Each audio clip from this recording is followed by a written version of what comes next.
Hey everybody, and welcome to the 200th Weekly Roundup podcast. I cannot believe we made it this far. I am so excited. I actually had a lot of stuff planned that I wanted to launch today on the 200th, but because of everything going on, absolutely everything has been put on hold. Everything that I wanted to do, all the very cool plans, they all, I think, are still happening, just at a different pace than they were. So while I do want to have a very heartfelt and genuine thank you to everybody that's been watching and been a part of this for so long, I do want to say that there will be 200th announcements. It might just be later this summer. So maybe we'll pick a random, number 213 episode to celebrate, but everything that was happening should still be happening.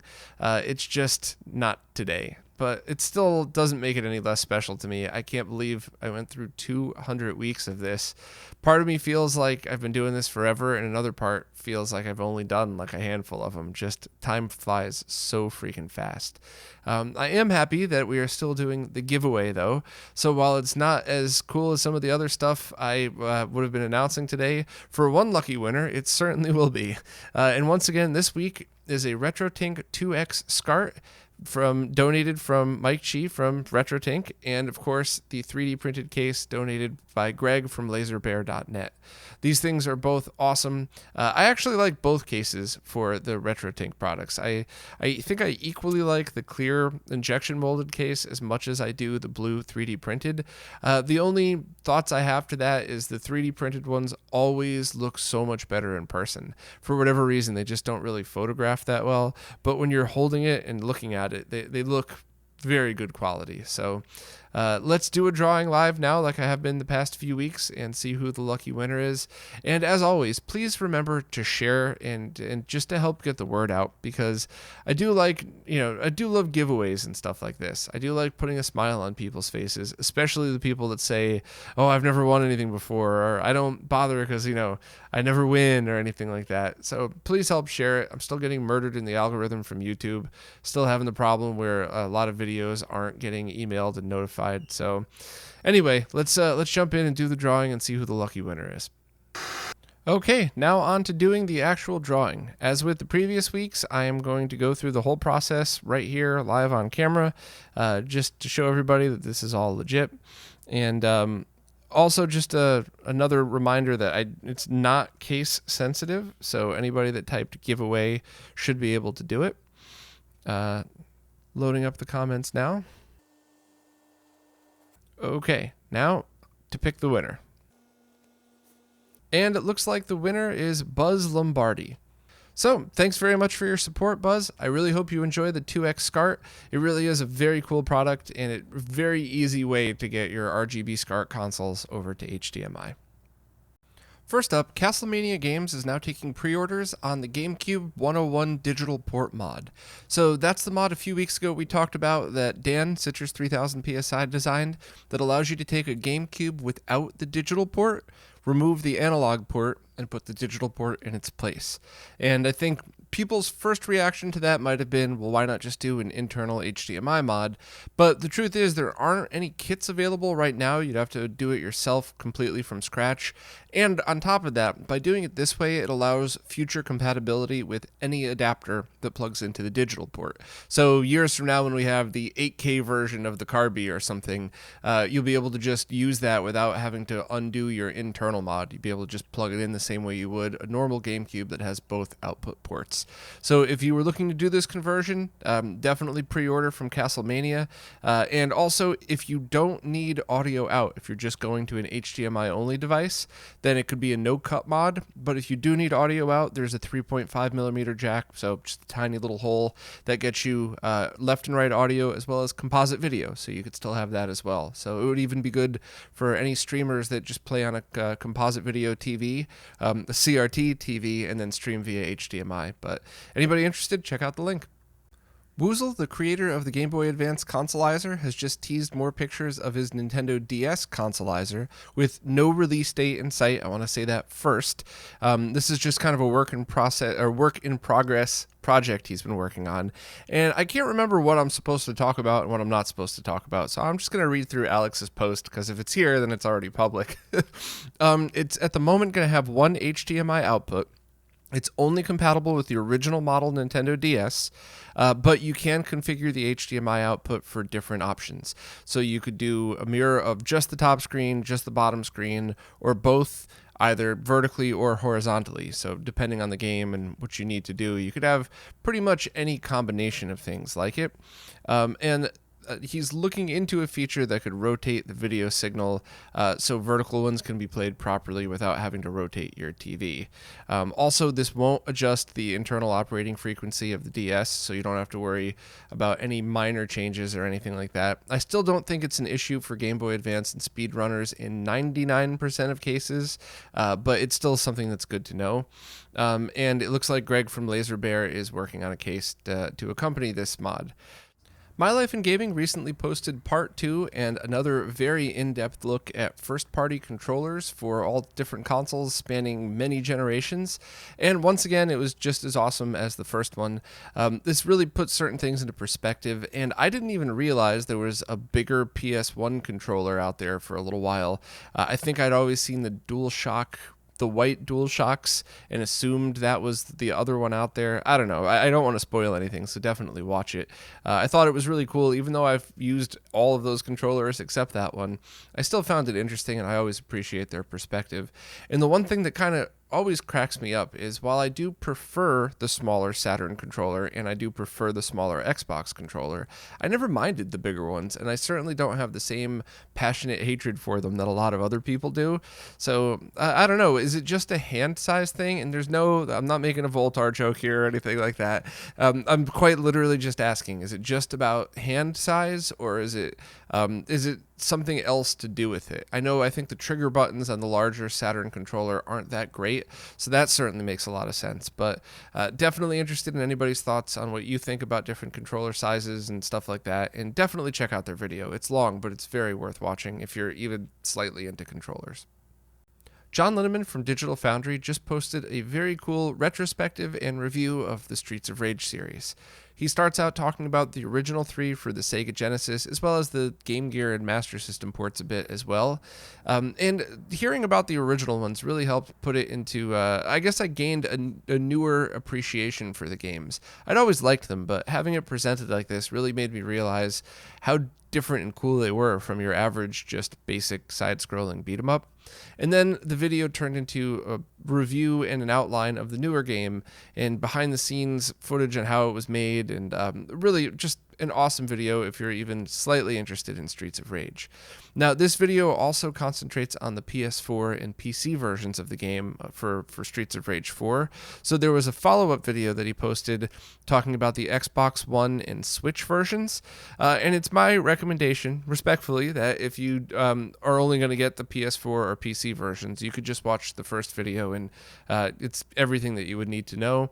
If you own a Switch or an Xbox One, you might want to watch the second one anyway. The short version is they all kind of perform very well and the same, but there's some changes, especially some weird option changes you might want to be in the loop about before purchasing those versions. But overall, it seems like a very cool game, and while I haven't had the time to try it out yet, I do really like the artwork style. I'm really happy they didn't go like modern retro or something, or what a lot of the newer games do. I'm happy they took a completely different take on this.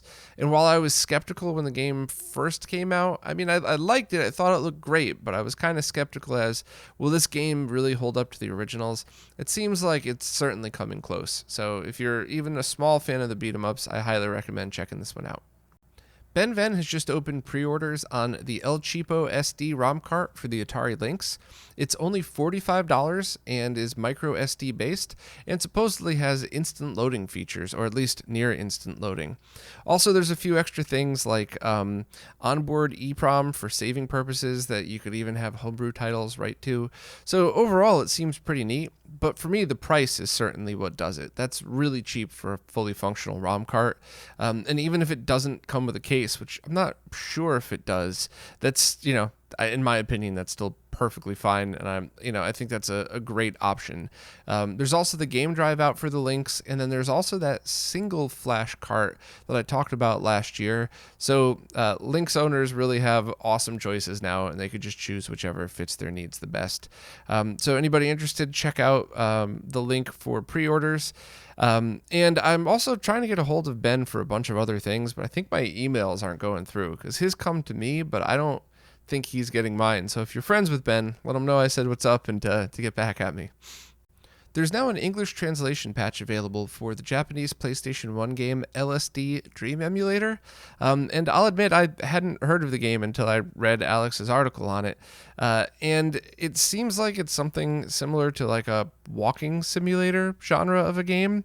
And it's, I'm not sure why it's described as LSD Dream Emulator. I guess maybe that's a way of saying it's a little trippy and feels like you're walking around in a dream, but it seems weird, and it seems like something I would certainly love to give a few minutes of my time to see if I was into it. You never know. Very often with stuff like this, I try it and I go, oh, that was neat, but occasionally I'll get sucked into it and end up being a fan. So if you'd like to try a very weird game that up until now was really Japanese only, give the patch a try and see what you think of the game. I just reviewed the Fenrir optical drive emulator for the Sega Saturn, and overall I liked it. The only major downside is that it's only compatible with Saturns with 20-pin CD-ROM connectors, so I think the majority of them are not that. So if you have a Model 1 Saturn, pop the top off and see if it's compatible. But overall, it seemed to perform pretty well. I've had it for a few weeks now, almost a month, I think. And I did find a bunch of bugs, and they already fixed them. So that's one of the things I never like to do in my reviews, is I just think it would be completely useless and counterproductive if I spent a lot of time going through 100 games and telling you which ones worked and which one didn't, because by the time the video went live, there's probably already a firmware update out to fix some of these. And coincidentally, another firmware went up, 10 minutes after I posted the video. It's minor changes, nothing major, but overall, it seems like a product that the hardware is finished, at least for 20-pin Saturns, and the firmware is still a work in progress, but good enough that if you bought it, you'd probably be happy with it. As with all optical drive emulators, you do get a speed boost in that it doesn't have to spin up the CD or move the laser, but you are limited by the bus speed of the CD-ROM controller on the console. So while I showed some loading time comparisons in the review, it's not going to be a miracle thing. You're not going to get instant 1-second loading. You're still going to have to wait for the data to transfer over the CD-ROM bus. Other than that, I guess I would just take a look at this and all of the other Saturn solutions coming out and choose which one fits your needs the best. So, do you have a dead CD-ROM drive in your Saturn? Definitely pick up this, or I guess the mode coming out late next month. I think they're both good choices. Which is better? I mean, I haven't tried the mode yet, but I personally would make my decision based on, do you want to load the entire ROM set? If so, get the mode with an SSD. Do you just want an inexpensive solution? Or I guess a fairly priced solution is probably a better way to describe it, because it's not cheap at just about $100. But you could just pick up a cheap 32 gig micro SD for a few dollars, and there you go. So there's great choices. There's certainly a lot more coming for the Fenrir, and I didn't want to talk about new features because, once again, I don't want to put pressure on the devs. I don't want to have a review out there that says, here's how it works now, but, here's what's coming soon, and what if they run into a roadblock in the final step and they can't make it happen? But there's more coming on the Fenrir that's certainly worth paying attention to. I would just pick whichever solution is best for you. And the other thing that I think I've had a lot of people in the comments talk about are, a roll of blank CDs, a good burner, and a new laser for your CD is cheaper than this. It's not nearly as easy as that. Let's even forget about burning CDs and how much of a pain that could be sometimes. It's also, how do you know what's wrong with your CD-ROM drive assembly? And this is something that I've personally dealt with a lot because I test a lot of junk consoles that I have to repair to do some of these videos. So you think maybe you have an aging laser in your Saturn. So you recap the CD-ROM drive just to see if that fixes it, and it doesn't. So then you order another laser, and then what if that doesn't fix it? So it's kind of, whereas the alternative, you just buy the optical drive emulator, plug it in, and you're done. So really, I would almost always suggest going with an ODE, at least with the Saturn, whenever, maybe in 2025 when the Satiator is released, there's an option for people that want discs and, some kind of SD way to boot games. But I just kind of look at the overall picture and concentrate on that, because it's almost never just as easy as, order a new laser from China and be done with it. But check out the review, make your own decision on it. Thanks to 8-Bit Mods for sending me one, and I'll definitely be doing more testing on it in the future. The creators of the brand new Sega Master System game Voyage: A Sorcerer's Vacation just did an interview with Stika to talk about the making of the game and what sets it apart from other Alex Kidd and Miracle World hacks, because it's a game that's based on that engine, but they have all new graphics and sounds and everything else for it. And I remember when that game was released in, I think it was early January. I remember watching a video on it and talking about it here on the podcast, and I was really impressed with it, and I just haven't had any time to sit down and give it a try.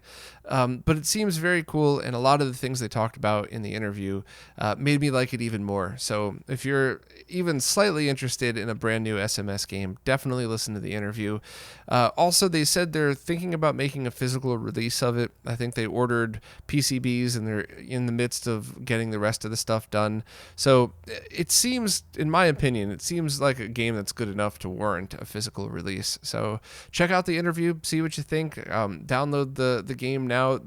Just the software patch is available for free. It's only the full physical release that they're charging for, which obviously is totally awesome and fair. So definitely check this one out.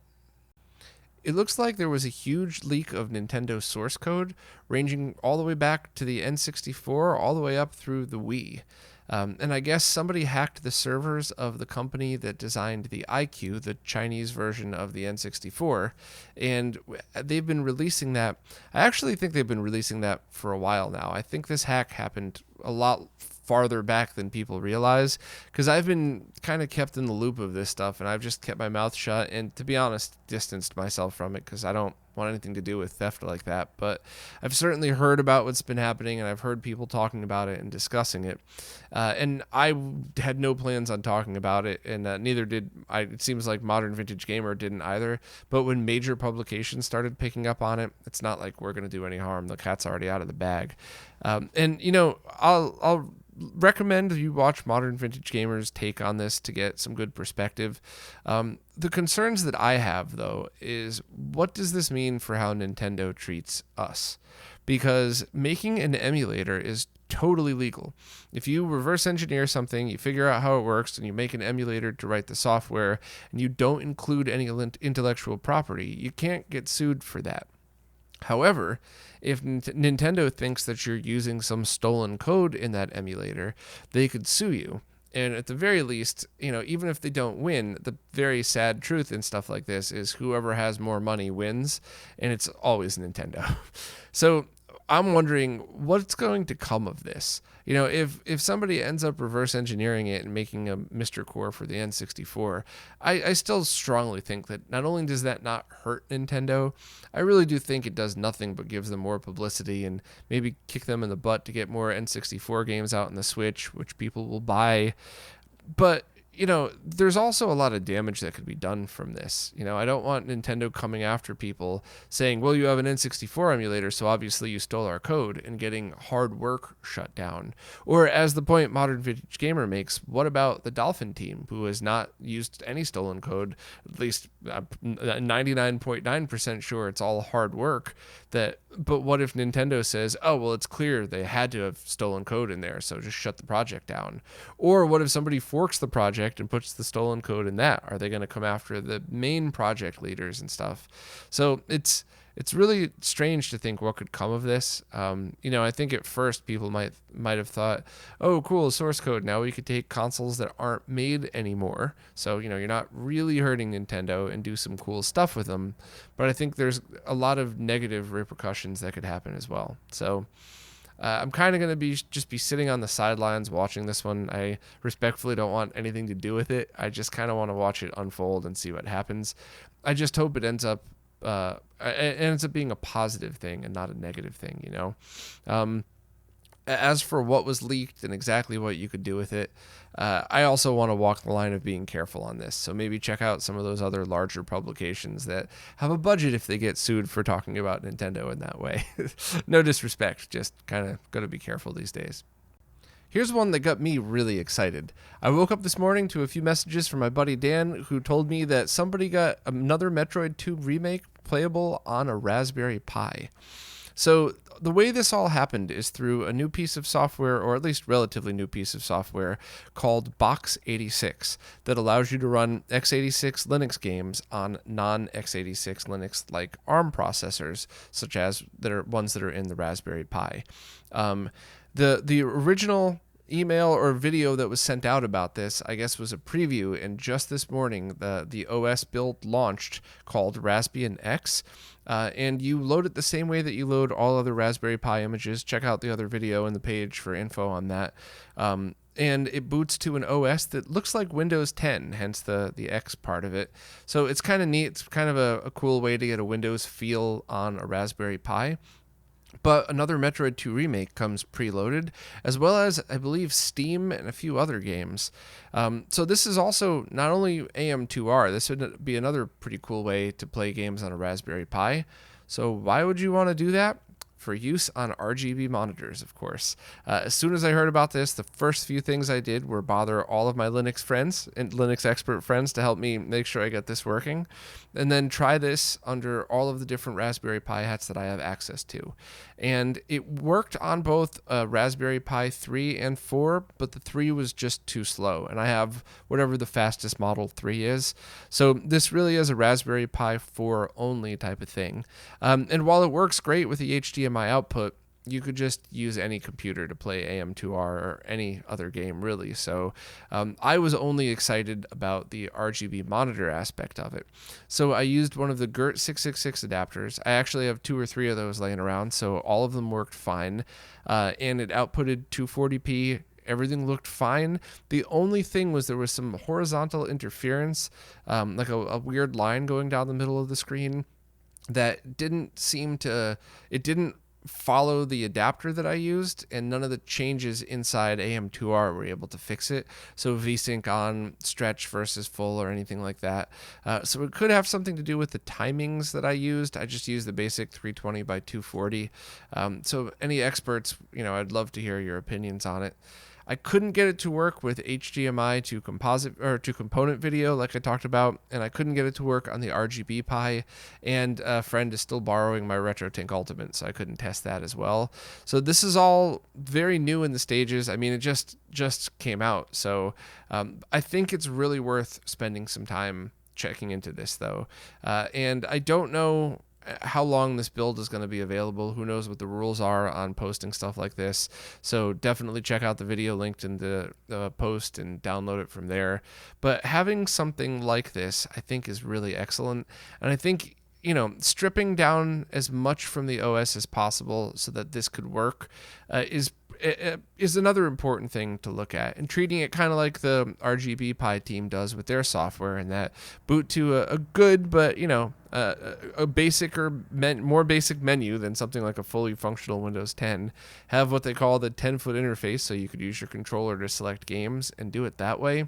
And I think being able to especially play games that you've purchased on Steam, like Sonic Mania, or I'd really love to play Axiom Verge on a monitor like this. And I think that would be pretty cool for people that use CRTs. And also, there's different ways now to get Raspberry Pi working on S-Video and Composite. So it's not just limited to people with RGB monitors. It's anybody who wants to experience this on a TV. now they can. We just need to get over some of the bugs. So any Linux experts that wouldn't mind helping out with this and, figuring out any way to get this stuff working, even if it's the opposite, instead of tweaking Raspbian X to work the way we want it to, maybe just take Box86 and add that to an existing retro install. Certainly nothing wrong with Raspbian X, and it even includes RetroPie and a bunch of other gaming-related stuff. I just very excited about this because there's a lot of people that would love to experience some of these games on CRTs, and now this would be the cheapest and easiest way to do so if we just get a couple of bugs ironed out. Also, I did try my Bluetooth controller, and I had some issues, but I don't know if it's the 8BitDo SN30 controller I used.